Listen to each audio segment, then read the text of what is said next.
Mi mejor amigo usó una vieja ley para robarme el terreno de mi abuelo y me echó del pueblo.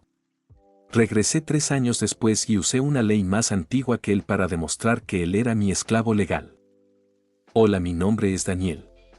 Y hasta los 28 años, mi identidad no estaba definida por un título o una cuenta bancaria, sino por una extensión de tierra de 10 acres que llamábamos el oasis.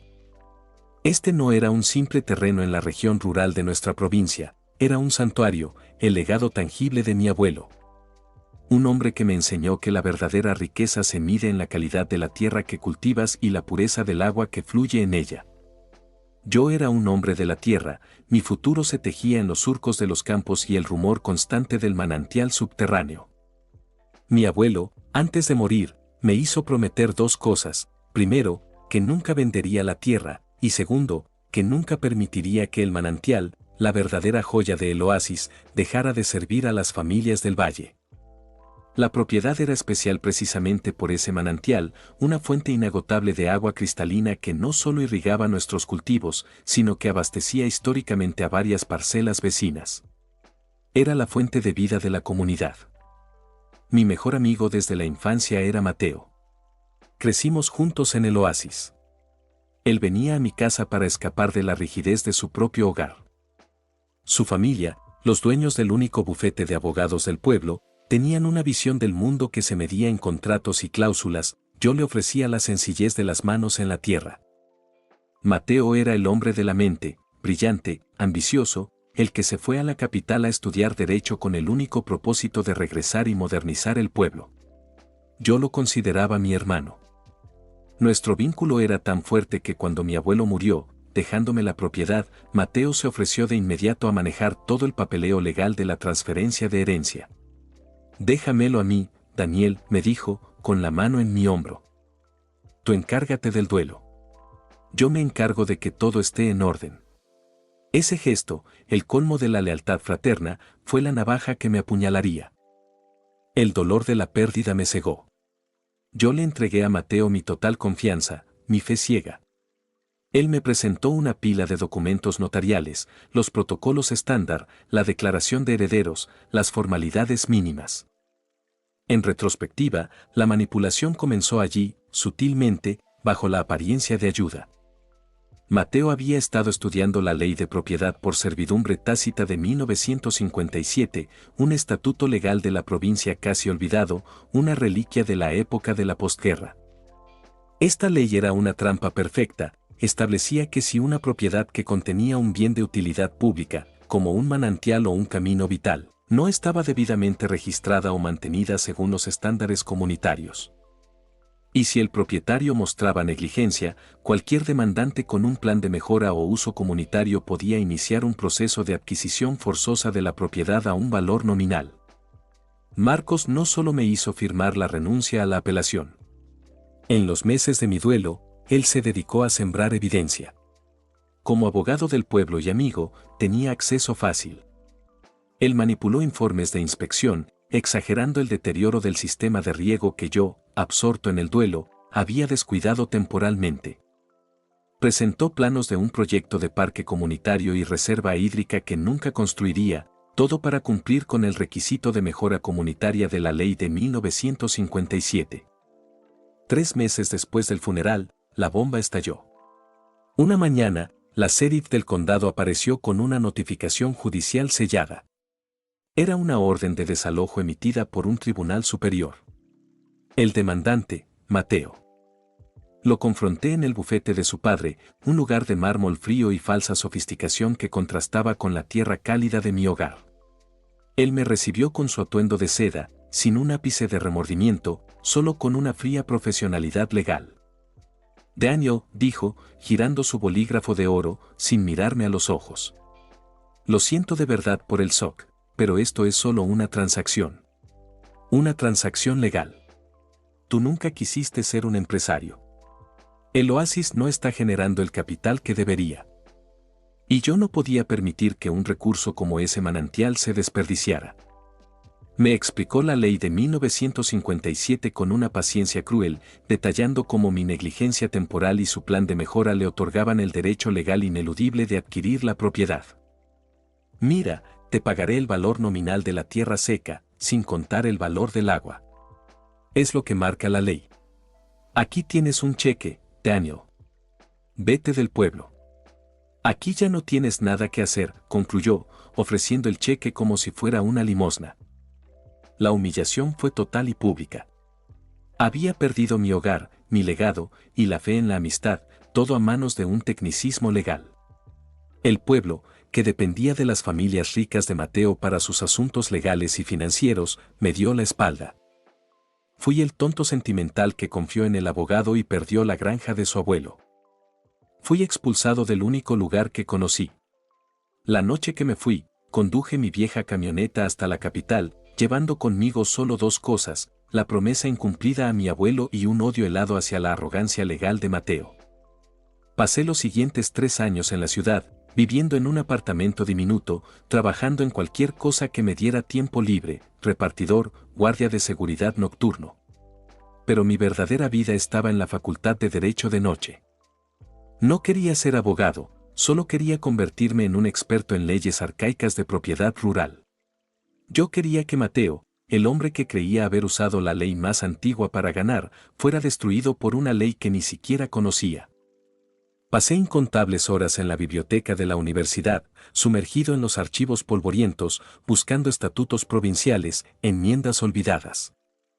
El avance vino en un pergamino casi ilegible, una copia microfilmada de las ordenanzas de la provincia de 1898, una ley tan antigua que databa del tiempo en que el manantial era el único recurso hídrico de la región. La ley establecía una figura legal casi feudal, el contrato de obligación por recursos hídricos. Esta ley, jamás derogada formalmente, dictaba que si un propietario tomaba posesión de un recurso vital, el manantial, para beneficio comunitario y luego era encontrado culpable de desviarlo para ganancia personal, industrial o ajena al valle, el primer propietario afectado por la desviación del recurso no solo tenía el derecho de reclamar la propiedad completa, sino de declarar al poseedor actual como obligado personal hasta que la deuda de recursos hídricos fuera completamente saldada a la comunidad. Esto no era esclavitud en el sentido moderno, pero era un castigo legal de servidumbre personal hasta que el valor del agua desviada fuera devuelto. Mi investigación me confirmó que Mateo había desviado el manantial para una planta embotelladora a 20 kilómetros, un uso estrictamente industrial y ajeno al valle. Él había usado la ley de 1957 para eludir la promesa de mi abuelo a la comunidad. Yo usaría la ley de 1898 para demostrar que él era un ladrón de recursos y que la justicia tenía un precio personal. El tablero de ajedrez estaba listo. Yo tenía la ley, la prueba de su traición y el conocimiento técnico que él, el abogado moderno, fue demasiado arrogante para buscar. Su precio sería mi dignidad. Parte 2. El retorno, la servidumbre y la justicia poética, versión súper larga. Continuación del relato. Pasaron 3 años desde aquella noche en que la camioneta de Daniel abandonó el polvo del valle, con el corazón destrozado y la promesa incumplida a su abuelo pesándole en el alma. 3 años que Daniel invirtió en una vida monástica en la capital, no para olvidar, sino para prepararse. Cada texto de derecho romano, cada estatuto provincial obsoleto y cada enmienda olvidada se convertían en ladrillos para la prisión legal que construiría para Mateo. Mi doctorado improvisado en jurisprudencia arcaica no tenía un título oficial, pero tenía un objetivo: hacer que la ley que Mateo usó para robarme, la ley de 1957, pareciera un simple manual de jardinería ante la furia de las ordenanzas de 1898. La clave de mi venganza, el contrato de obligación por recursos hídricos de 1898, residía en su singularidad, exigía una reparación en especie, no solo en dinero, cuando un recurso vital era desviado para el lucro personal. El precio del agua robada, según esa vieja ley, era el trabajo del ladrón hasta que la deuda fuera cubierta. Regresé al pueblo en un martes, el día de mercado, un momento de máxima visibilidad. No llegué en un coche deportivo, sino en mi vieja camioneta, gastada por el tiempo, pero con el maletín forrado de documentos que eran mi única arma. El oasis era irreconocible.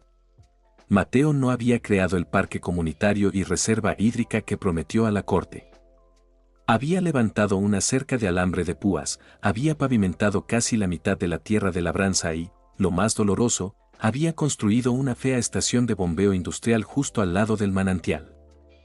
El agua que una vez fluía libremente hacia los campos vecinos, ahora era desviada por tubos gruesos hacia camiones cisterna que viajaban diariamente a la planta embotelladora a 20 kilómetros. El oasis se había convertido en una operación de extracción de recursos fría y sin alma, validando cada sospecha. Mi primera acción fue registrar la demanda. No la presenté en el tribunal local, donde la influencia de la familia de Mateo era absoluta, sino en un tribunal itinerante especializado en disputas de tierras y derechos de agua. Un cuerpo judicial que operaba bajo el principio de no interferencia local. La demanda no pedía dinero, pedía la ejecución de las ordenanzas de 1898. Mateo se enteró de la demanda por el alguacil del condado, quien llegó a su oficina con la citación. Al día siguiente, me llamó. Su voz, inicialmente arrogante, tenía un tono de burla condescendiente. Daniel, ¿estás bromeando? ¿Ordenanzas de 1898? ¿Esclavitud legal? ¿Te has graduado de la Universidad de la Película Vieja? Esa ley está obsoleta. La ley de 1957, que es la ley de la modernidad, anula cualquier vestigio feudal. No está derogada, Mateo, le respondí con una calma que no sentía. Y la ley de 1957 fue aplicada en base a tu promesa de mejora comunitaria. Desviar el agua a una planta embotelladora industrial es desviación para ganancia personal, una violación directa de los principios fundacionales de la servidumbre tácita. La ley moderna te dio la tierra, pero la ley antigua, la ley que protege el agua, te va a quitar la libertad. El juicio se llevó a cabo una semana después.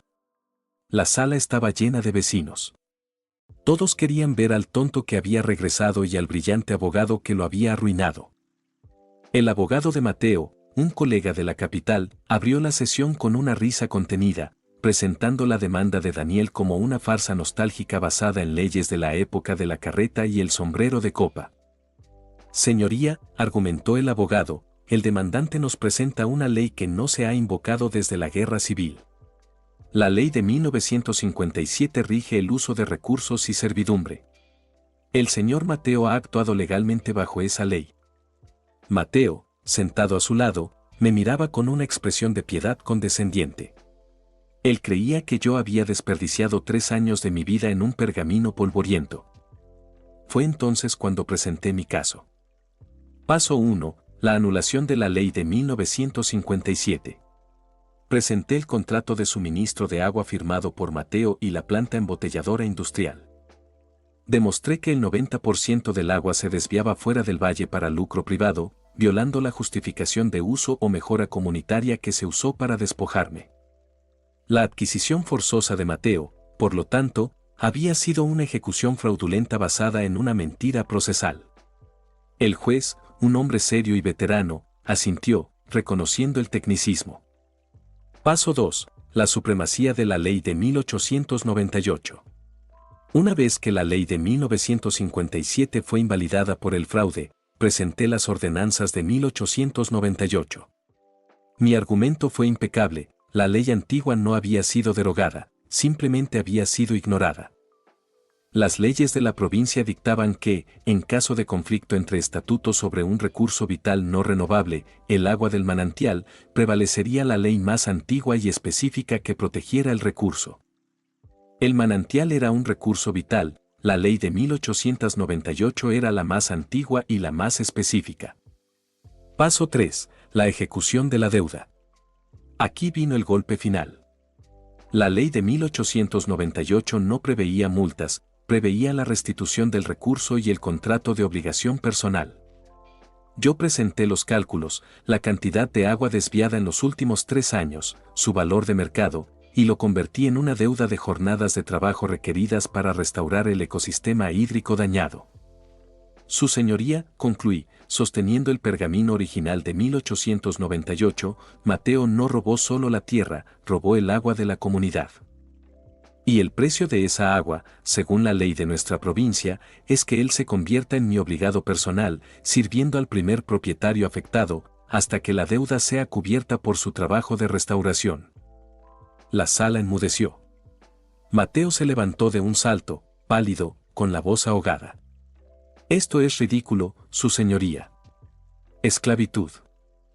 El juez golpeó el mazo, con una expresión de seriedad histórica.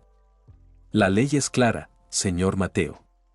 No es esclavitud, es una servidumbre personal temporal hasta la compensación de la deuda de recursos. Usted, un abogado, confió en una ley para defraudar.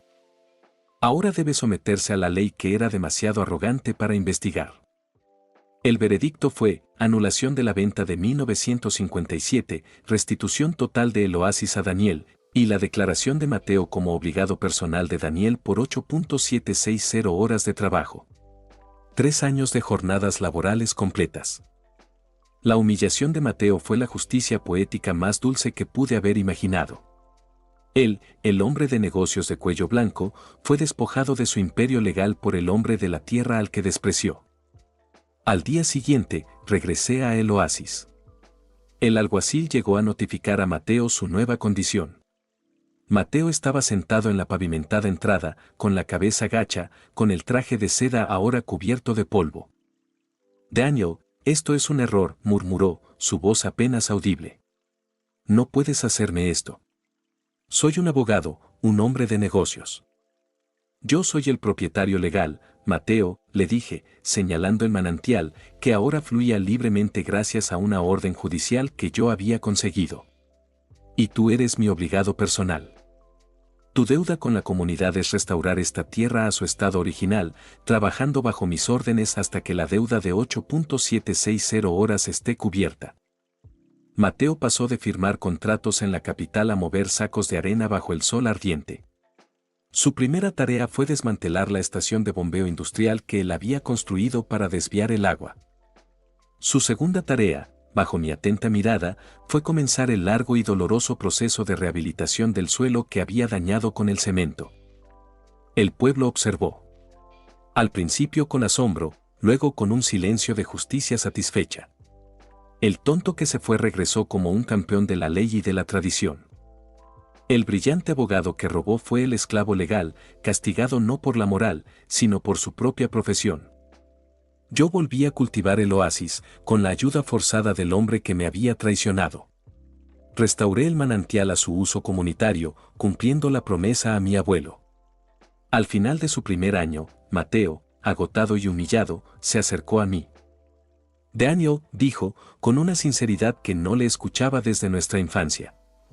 Perdí todo, pero entendí algo. La ley es una herramienta. Y yo la usé para herir, para ganar fácil. Tú la usaste para sanar. Me disculpo. Mateo cumplió su deuda. Tardó más de los 3 años estipulados debido a su falta de habilidad en el trabajo manual, lo que me dio más de 8.760 horas de lecciones de humildad forzada. Cuando el juez firmó el acta de liberación de la obligación, Mateo no se fue a la capital, se quedó en el pueblo, abrió un pequeño despacho legal, dedicado a ayudar a los agricultores a proteger sus tierras de las corporaciones. Usó su conocimiento para el bien. Yo recuperé mi hogar, mi legado y mi honor. Y entendí que la verdadera victoria no era ver a mi enemigo caer, sino obligarlo a construir la justicia con sus propias manos. Gracias a todos por escuchar esta historia. Agradecería si se suscriben y dan like, me ayudaría a poder monetizar mi contenido, el cual es mi sueño, y no se olviden de comentar que ayuda a que YouTube me recomiende.